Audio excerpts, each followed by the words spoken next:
कल एक बड़ी खबर आई कि कोविन का जो डेटा था, आप सबको याद होगा कोविड काल के दौरान अगर वैक्सीन चाहिए थी तो एक ही तरीका था, कोविन पर जाइए, अपना फोन नंबर, अपना आधार या पासपोर्ट या सेंसिटिव डेटा भरिए, उसके बाद आपको अपॉइंटमेंट मिलता था, आपको जाकर कोविड की वैक्सीन लग रही थी।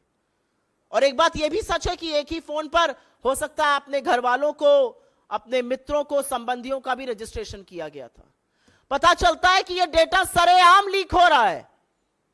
टेलीग्राम का एक बॉट लगातार यह डेटा लीक कर रहा है, और डेटा लीक बड़े बड़े नेताओं का हुआ, भाजपा के भी नेताओं का हुआ, श्री चिदंबरम का हुआ, विपक्ष के और लोगों का हुआ, डीएमके के नेताओं का हुआ। लगातार पता चल रहा है कि यह डेटा कैसा लीक हो रहा था। सारा डेटा अवेलेबल है, क्या डेट ऑफ बर्थ है, क्या पासपोर्ट नंबर है, क्या आधार आईडी है, सारा डेटा लीक हो रहा है। और सरकार का डिफेंस आप सुन लीजिए क्या है।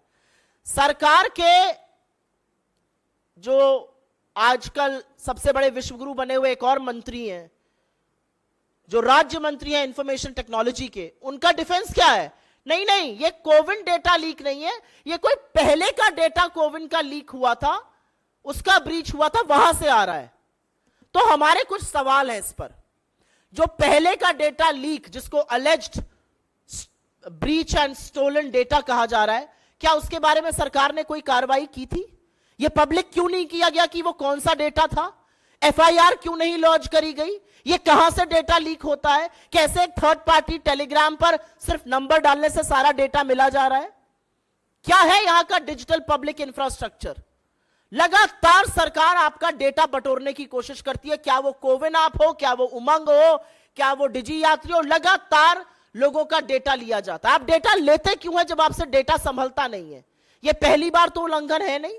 और एक बात यह भी सच है कि 2017 में इस देश के उच्चतम न्यायालय ने, इस देश के सबसे बड़े न्यायालय ने डेटा को राइट टू प्राइवेसी बताया था। उस राइट टू प्राइवेसी का क्या हो रहा है?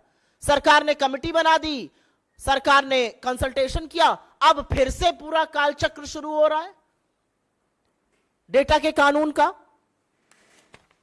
तो सवाल यह कि यह डेटा गया कैसे कोविन ऐप से, किसके पास गया, और सरकार की क्या जिम्मेदारी? क्या सरकार यह कहकर बच जाएगी कि पुराना डेटा था, तो वो पुराना डेटा कैसे लीक हुआ?